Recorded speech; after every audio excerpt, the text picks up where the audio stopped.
Mallorca. Una postal de playas perfectas y hoteles que prometen desconexión. Turistas que caminan por Palma sin saber lo que late bajo el asfalto. Pero bajo el sol del Mediterráneo, en las afueras de la ciudad, existe otra realidad. Son Banya, un poblado chabolista donde las reglas del Estado no aplican. Allí, durante décadas, una mujer construyó el mayor supermercado de drogas de España. Su nombre, Francisca Cortés Picazo, La Paca. Julio de 2008. Más de 200 agentes de la Guardia Civil rodean Son Banya. Helicópteros sobrevuelan el poblado. Vehículos blindados cierran todos los accesos. La operación tiene nombre: Kabul. El objetivo: decapitar el clan más poderoso del narcotráfico balear. Las Islas Baleares llevan años siendo un punto clave en la distribución de drogas en Europa. Mallorca e Ibiza funcionan no solo como destinos para consumidores y turistas, sino también como plataformas de recepción y reexpedición hacia otros mercados europeos. En ese mapa del delito, Son Banya ocupa un lugar propio. No es un barrio cualquiera, es un poblado chabolista en el extrarradio de Palma, donde la vida cotidiana está marcada por el paro, la marginalidad y la presencia constante del menudeo. Para muchos vecinos, Son Banya fue siempre una opción forzada. Para otros, un espacio cerrado que se gestiona desde dentro. Allí las familias se mezclan con estructuras de control social muy tradicionales y el tráfico de estupefacientes encontró un terreno propicio para implantarse y mantenerse. Dentro de ese entorno surgió la protagonista de esta historia. Cuando las puertas se abren a golpes de ariete, los investigadores encuentran una escena surrealista. Monos encerrados en jaulas, más de 500 gallos de pelea, 30 caballos de carreras, uno valorado en 90.000 euros, 7 vehículos de lujo, pistolas, escopetas, joyas de alto valor. Y en un falso tabique del chalet principal, 330.000 euros en efectivo, 100 millones de pesetas ocultos en las paredes. En el centro de todo esto, una mujer de 53 años, analfabeta funcional, chatarrera de profesión. Sin embargo, durante más de 2 décadas había sido la reina indiscutible de Son Banya, el punto de venta de drogas más activo de las Islas Baleares. Francisca Cortés Picazo, La Paca. Su historia no tiene nada de romántico. Nació en la precariedad, esquivó la acción policial desde muy joven y supo imponerse por su carácter. Fría, dura y práctica, se convirtió en la cabeza de una organización que controlaba la venta al menudeo de heroína, cocaína y resina de cannabis en el poblado. No era la típica jefa que aparece en películas. Su influencia venía de sus redes familiares, su capacidad para ordenar y castigar, y de un modo de operar basado en la lealtad y el miedo. Su clan movía heroína, cocaína y hachís por toneladas. Sus tentáculos llegaban a todos los estratos sociales de la isla: empresarios, políticos, policías. Vestía siempre con bata o delantal, y en ocasiones especiales con chándal, pero no se dejaba engañar por las apariencias. Detrás de esa imagen humilde había una mujer que manejaba millones y controlaba cada rincón de Son Banya con autoridad absoluta. Pero aquí está la contradicción que desafía toda lógica. ¿Cómo pudo una mujer sin educación formal, que no sabía escribir, construir un imperio criminal valorado en decenas de millones de euros? ¿Cómo logró mantenerse impune cuando todo el mundo en Mallorca sabía quién era y qué hacía? Y la pregunta más perturbadora: si la Operación Kabul fue el golpe definitivo, ¿por qué La Paca volvió a las calles y siguió apareciendo en operaciones policiales 14 años después? La historia de Francisca Cortés Picazo comienza en El Molinar, en el seno de una familia humilde. Nació el 20 de mayo de 1955. Era la mayor de 6 hermanos. Se casó a los 14 años. A los 15 tuvo a su primer hijo. Fue el momento más feliz de mi vida, contaba la matriarca a sus amigos. Para 1987 ya tenía 6 bocas que alimentar: José Pedro, Francisco, Juan Diego, Manuela, José y Francisco Tomás, y un marido en prisión. José Fernández Cortés cumplía condena y ella estaba sola. Trabajaba como chatarrera. De 9 de la mañana a 8 de la noche recorría las calles de Palma buscando metal. El dinero no alcanzaba. Entonces la sorprendieron robando ropa. Fue a prisión. Allí pasó algo que la cambiaría para siempre. Cuentan que enloqueció en la cárcel porque no podía proteger a su familia. Desesperada, escribió al rey Juan Carlos pidiéndole un indulto para su marido. La futura reina del narcotráfico suplicaba amparo a un monarca. En la cárcel, según su propio relato, aprendió a pensar como lo hacen los payos. Cuando salió había tomado una decisión: nunca más volvería a pasar hambre, ni ella ni sus hijos. Era una promesa que cumpliría a cualquier precio. En esos años, Son Baña era territorio de otro patriarca, el tío Kiko, que además era familiar suyo. La heroína azotaba a los jóvenes palmesanos y legiones de yonkis esqueléticos se arrastraban hasta el poblado gitano en busca de su dosis. Llegaban tambaleándose, con paso inseguro, la mirada perdida. El negocio era imponente, miles de clientes cada semana, dinero que fluía sin parar. La Paca lo vio claro. Empezó a traficar como una más, pero su carisma y su frialdad la catapultaron rápido. Tenía algo que la diferenciaba del resto. No era solo su determinación, era su capacidad para gestionar personas, para imponer respeto sin necesidad de gritar, para tomar decisiones rápidas y ejecutarlas sin dudar. Fue eclipsando al resto de narcos uno por uno. Cuando falleció el tío Kiko, ella asumió el poder absoluto. No hubo disputa, no hubo vacío de poder. La transición fue natural porque todos en Son Baña sabían quién mandaba realmente. Era la primera mujer en dirigir el negocio de la droga en un entorno marcadamente machista. Y lo hizo con puño de hierro. Su gran mérito fue romper ese techo de cristal en el mundo del crimen organizado. En un lugar donde los hombres dominaban todas las estructuras de poder, la Paca se impuso por su astucia, su carácter y su habilidad para construir lealtades. Con el cambio de siglo, su sombra se hizo más alargada. Los beneficios económicos para su clan eran tan brutales que tuvieron que contactar con los mejores abogados de la época y algunos contables y economistas para empezar a lavar dinero. O más bien centrifugar, porque eran tantos los millones a blanquear que el asunto se les empezaba a ir de las manos. Compraban fincas, coches de lujo como los Ferrari o Hammer de Lico y caballos de carreras, la gran pasión de la familia. Los clientes del poblado evolucionaron con el tiempo. En los 80 y 90 eran yonkis desesperados. Con el cambio de siglo llegaban ejecutivos, directivos, empresarios, periodistas. Ya no se veían los muertos vivientes de décadas atrás. Ahora, a Son Baña acudían personas con traje, con coches caros, con vidas aparentemente normales. El supermercado de la droga se había sofisticado sin perder su esencia. Producto de calidad, servicio rápido, discreción garantizada. El clan de la Paca no era un grupo disperso de vendedores callejeros. Era una estructura familiar perfectamente jerarquizada donde cada pieza encajaba con precisión. Hermanos, hijos, cuñados y allegados ocupaban puestos concretos. Correos que movían pequeñas cantidades desde la península. Vendedores en las esquinas, encargados de guarderías donde se preparaba la droga. Y por encima de todos, la familia directa que dirigía. Entre los nombres clave estaban su hermano Isidro Cortés Picazo, el Moreno, y sus hijos, Francisco Fernández Cortés, el Ico, y Manuela Fernández Cortés, la Guapi. Cada uno tenía un rol. Cada uno sabía exactamente qué hacer. La lealtad al clan era absoluta. La traición se pagaba cara. La cocaína y la heroína llegaban a Mallorca desde la península a través de correos. El clan tenía contactos establecidos en Barcelona que funcionaban como proveedores principales. Cuando los alijos entraban en Son Baña, se distribuían entre las chabolas de suministradores. Allí, la sustancia se adulteraba y se preparaba en papelinas listas para la venta. El consumidor compraba directamente en los puntos de venta del poblado. Era eficiente, era rápido y generaba millones.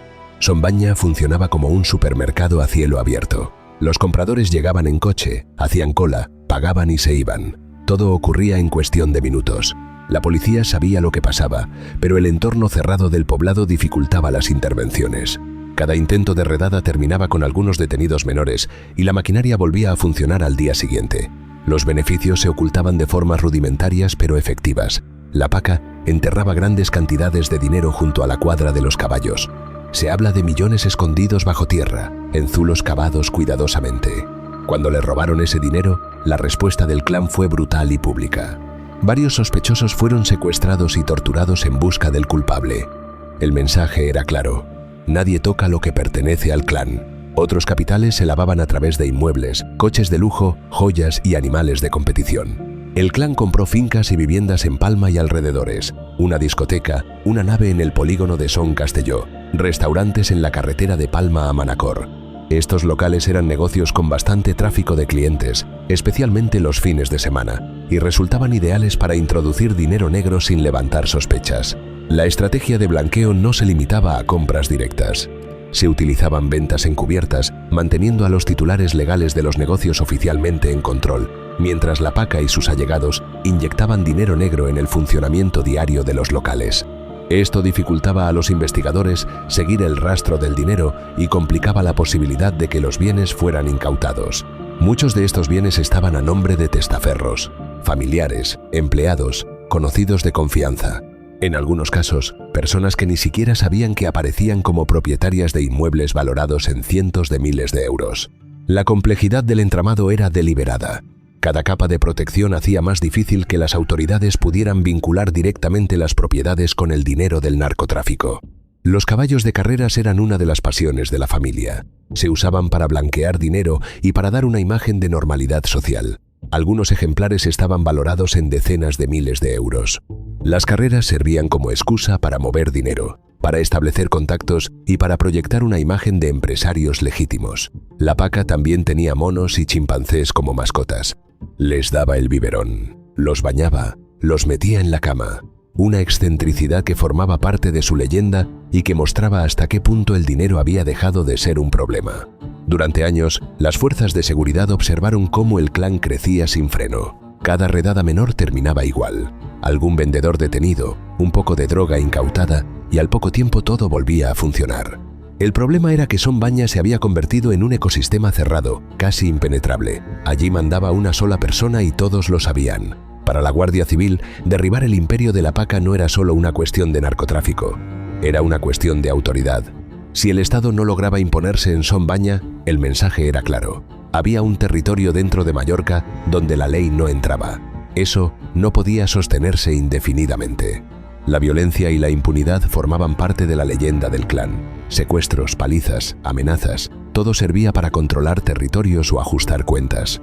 Uno de los episodios más graves ocurrió cuando descubrieron que alguien había robado el dinero enterrado junto a la cuadra. El clan de la paca se percató de la desaparición del dinero y comenzó a investigar para determinar quién o quiénes se lo habían sustraído. Siguiendo las indicaciones de un toxicómano que frecuentaba el poblado, creyeron en un primer momento que podría estar implicado en el robo Ignacio Durán Daveiro, de nacionalidad paraguaya, herrero de profesión que había realizado diversos trabajos en el poblado.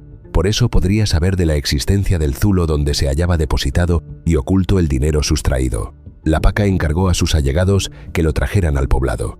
Lo que siguió fue brutal. Durán fue secuestrado, torturado y retenido durante horas en busca de una confesión. Varios miembros del clan participaron en las torturas. El caso terminó siendo uno de los pilares de la acusación contra la paca en el denominado caso Son Banya. La matriarca fue acusada de ser la responsable de ordenar y supervisar las torturas. El fiscal pidió inicialmente 28 años de prisión por detención ilegal, amenazas y cohecho.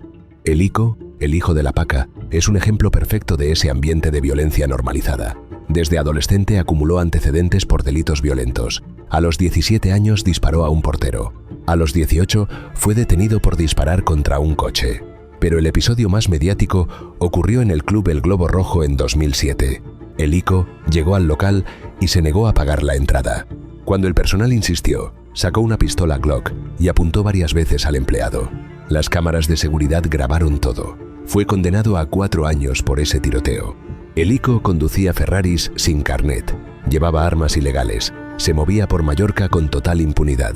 Su comportamiento reflejaba la sensación de invulnerabilidad que envolvía al clan.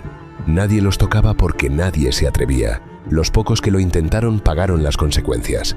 Económicamente, el clan tampoco pasaba desapercibido. En 2001, una investigación detectó un patrimonio vinculado a la familia que los agentes estimaron en decenas de millones. Se intervinieron 29 inmuebles, medio centenar de coches y cientos de miles de euros en cuentas. Esa riqueza servía para blindar operaciones, comprar lealtades, pagar defensas jurídicas y mantener una apariencia de normalidad social. Pero la paca cometió un error fundamental. Hizo demasiado ruido. Se convirtió en una figura pública, casi en un mito. Los medios nacionales le dedicaron reportajes y programas de televisión. Su historia fascinaba a periodistas y a la opinión pública. Unos frikis hasta crearon un personaje con ella para el videojuego Street Fighter, la luchadora del moño. Su rostro apareció en portadas. Su nombre se conocía en toda España. La máxima de cualquier capo que se precie es la discreción. Los narcos que duran décadas no se pasean en Ferraris ni dan entrevistas. Mantienen un perfil bajo, gestionan sus negocios desde la sombra y evitan llamar la atención. La paca olvidó esa regla. Su exposición mediática la convirtió en un objetivo prioritario para las autoridades. Ya no era solo una narcotraficante más, era un símbolo, y derribar ese símbolo se volvió una prioridad política.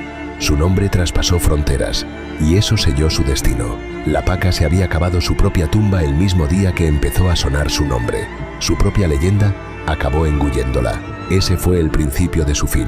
La operación comenzó a fraguarse en silencio a finales de 2007. La Guardia Civil inició las investigaciones cuando tuvo conocimiento de la existencia de varios puntos de venta de droga activos en Son Baña. Durante meses, los agentes recopilaron información sobre las casas donde se almacenaba la droga, los movimientos de los familiares y los intermediarios que llevaban el dinero a la península. Las investigaciones permitieron detectar 5 puntos de venta de estupefacientes en el poblado de Son Baña, Capdepera y Palma. Los informes señalaban que el clan introducía grandes cantidades de heroína y cocaína desde la península y que luego las distribuía al por menor en distintos puntos de Mallorca e Ibiza. Las escuchas telefónicas revelaban la magnitud del negocio y la sofisticación de la red. El 2 de julio de 2008, al amanecer, comenzó la ejecución. Operación Kabul. El nombre no era casual. Evocaba el control territorial de un lugar hostil, como Afganistán, y la necesidad de un despliegue militar para recuperarlo. Más de 200 agentes de la Guardia Civil se desplegaron en Son Baña y otras zonas de Mallorca. Helicópteros sobrevolaban el poblado mientras decenas de vehículos blindados cercaban los accesos. La operación se había preparado con detalle militar. Los vecinos se despertaron con el ruido de las aspas sobre sus cabezas. Los agentes forzaban puertas con arietes. En varios casos sorprendieron a los moradores mientras dormían. Las inspecciones se realizaron con perros adiestrados para la localización de droga y dinero escondidos. Los animales husmeaban en cada rincón, detectando zulos y escondites que parecían imposibles de encontrar. Se realizaron 36 registros domiciliarios simultáneos. Se detuvo a más de 60 personas en total, entre ellas Francisca Cortés, La Paca y varios de sus familiares directos. El operativo se extendió también a otras localidades como Capdepera y Santa Gertrudis, donde se había detectado parte de la logística del clan. Los agentes incautaron cerca de 9 kilos de cocaína, 3 de heroína y grandes cantidades de hachís distribuidos en cientos de papelinas listas para su venta.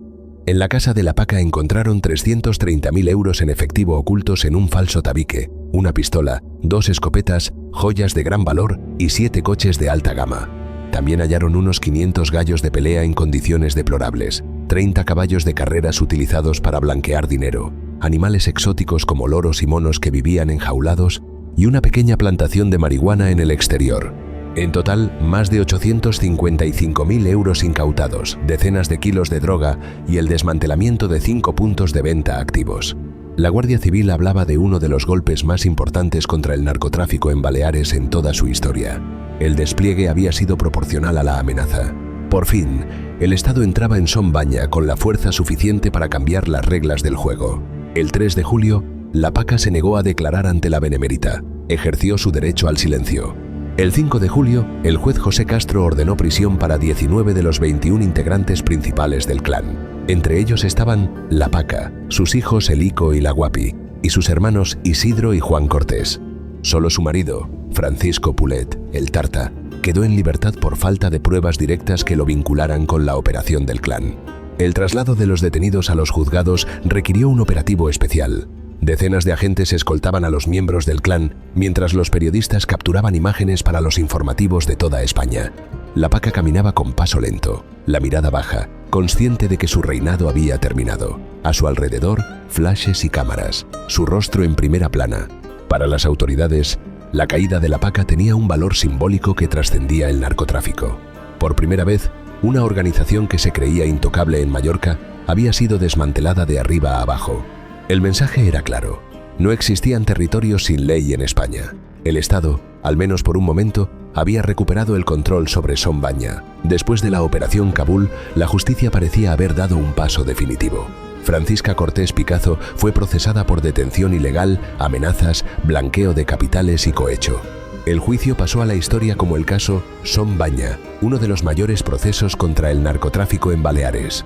El 27 de febrero de 2009, el tribunal emitió sentencia. La Paca fue condenada a 22 años y 3 meses de prisión por varios delitos, incluyendo detención ilegal relacionada con el secuestro y tortura de Ignacio Durand, blanqueo de capitales y cohecho. El tribunal ordenó su ingreso inmediato en prisión. Pero ese fue solo el comienzo de un largo recorrido judicial. La Paca recurrió al Tribunal Supremo. En 2010, el Alto Tribunal rebajó su condena de 22 años a 16 años de prisión tras absolverla de todos los delitos de blanqueo de capitales y del delito de amenazas. Aún así, permaneció en prisión cumpliendo la condena reducida. Mientras tanto, el caso Kabul seguía su curso. El macrojuicio reunió a 55 acusados. La Fiscalía pedía más de 690 años de prisión en total y casi 30 millones de euros en multas. Para la Paca, el fiscal solicitaba 19 años y 6 meses de cárcel por narcotráfico y receptación de objetos procedentes de robo, además de una multa de 900.000 euros. El juicio se celebró en enero de 2013 en la Audiencia Provincial de Palma. El edificio estuvo blindado. El acceso de la nueva sala del polígono de Son Rosiñol fue controlado por 2 filtros policiales. Las medidas de seguridad eran extremas. El despliegue policial en el traslado de los presos parecía de película. La expectación mediática era enorme. Durante las vistas, la Paca siguió la línea fijada por la mayoría de las defensas. Se negó a contestar a todas las preguntas de la Fiscalía. Ejerció su derecho al silencio. Otros acusados protagonizaron incidentes. Uno de ellos, el Quique, terminó esposado y declarando ante el juez de guardia por resistencia a la autoridad tras un altercado en la sala. El tribunal celebró la vista en mayo de 2013. Y entonces llegó el golpe inesperado. La Audiencia Provincial de Baleares declaró nulas las conversaciones telefónicas que habían sido clave para vincular a la Paca con los delitos. El tribunal alegó que se había vulnerado el derecho a la defensa y los derechos fundamentales de los acusados. Las escuchas, según la sentencia, se habían obtenido de forma ilícita porque los autos judiciales que las autorizaban no estaban suficientemente fundamentados. La Paca y otros 38 acusados fueron absueltos.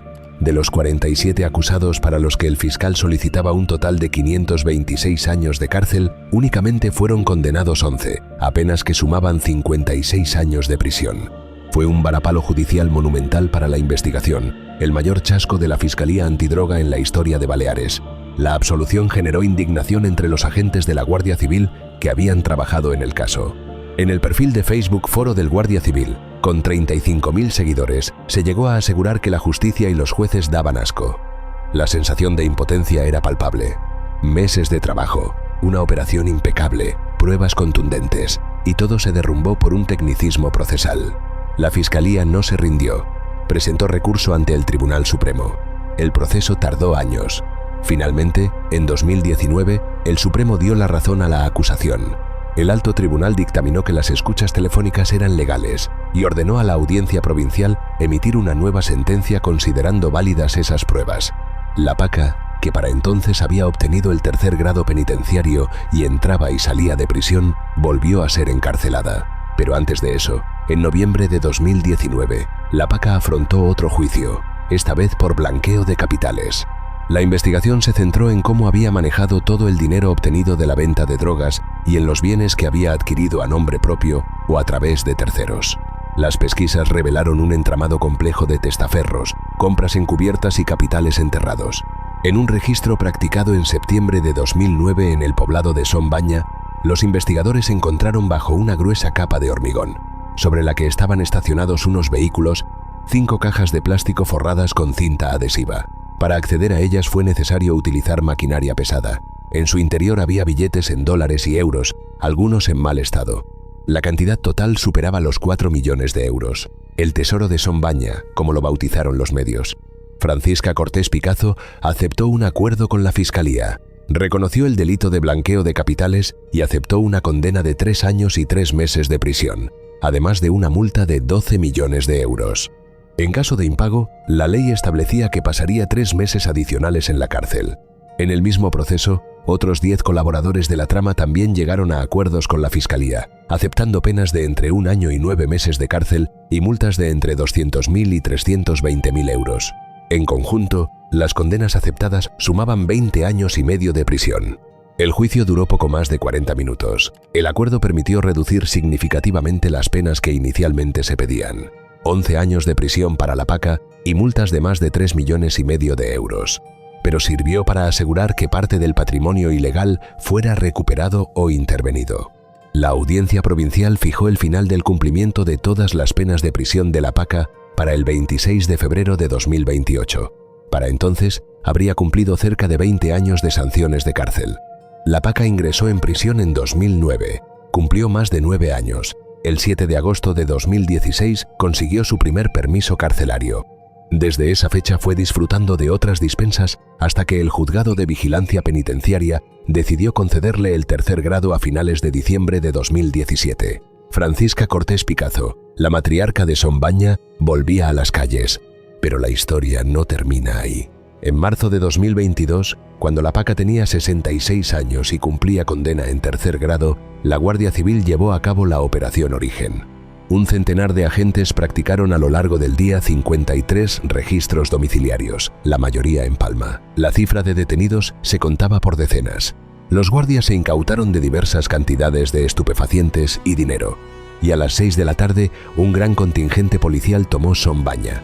Una vez controlados los accesos al poblado, los investigadores se desplegaron por varias viviendas consideradas puntos de venta de drogas. En el poblado fueron inspeccionados 5 puntos de venta y hubo 20 detenidos, entre ellos Francisca Cortés, la Paca. Según los investigadores del equipo de delincuencia organizada y antidroga, la Paca estaba nuevamente involucrada en la organización de envíos para abastecer al clan de su hermano Isidro Cortés Picazo, el Moreno, quien cumplía condena en prisión. Las escuchas telefónicas revelaban conversaciones sobre la buena calidad de la droga que presuntamente pertenecía a la Paca. Aunque ella alegaba que se mantenía ocupada preparando la comida a sus nietos, las pruebas sugerían lo contrario. La operación permitió desmantelar 4 organizaciones diferentes de narcotraficantes en Mallorca y Tarragona con un total de 30 detenidos. Se incautaron 100 kilos de hachís, unas 15 plantas de marihuana, 1 kilo de cocaína principalmente ya distribuida en dosis para la venta, cientos de pastillas de éxtasis, dinero en efectivo y vehículos de alta gama. También se investigó el blanqueo de capitales. Los acusados habían invertido en coches de alta gama, casas y hasta una urbanización de lujo en Marruecos. La Paca protestó frente al juzgado. «No me ha dado tiempo a traficar», insistió. Pero el 1 de abril, el titular del Juzgado de Instrucción número 7 de Palma decretó prisión provisional para 7 de los 25 detenidos que pasaron a disposición judicial. Entre ellos estaban la Paca y Luis Rodríguez Ureña, antiguo propietario de la cadena de restaurantes La Tapa Andaluza. Los investigadores señalaron que la Paca tenía un papel muy secundario dentro de la maquinaria de venta de estupefacientes en Sombaña. Su edad, sus condenas acumuladas y el deterioro de su clan habían disminuido su influencia. Ya no era la reina absoluta que aterrorizaba el poblado, pero el hecho de que siguiera apareciendo en operaciones policiales 14 años después de Kabul evidencia algo más profundo. La estructura que construyó no se desmanteló por completo. El negocio no se detuvo con las detenciones. Las calles de Sombaña, aunque cercadas y vigiladas, no se vaciaron de compradores. El supermercado de la droga siguió funcionando bajo nuevas caras, nuevos nombres, nuevas jerarquías. 5 capos se dividieron el recinto tras la caída de la Paca: la Tailla, el Vito, el Chepo, el Indio y el Calé. Una guerra fría se instaló en el poblado, pero se mantenían las formas. A nadie le interesaba que se desataran las hostilidades, porque la marca Sombaña facturaba tales cantidades de dinero que un enfrentamiento abierto pondría en peligro esas rentas millonarias.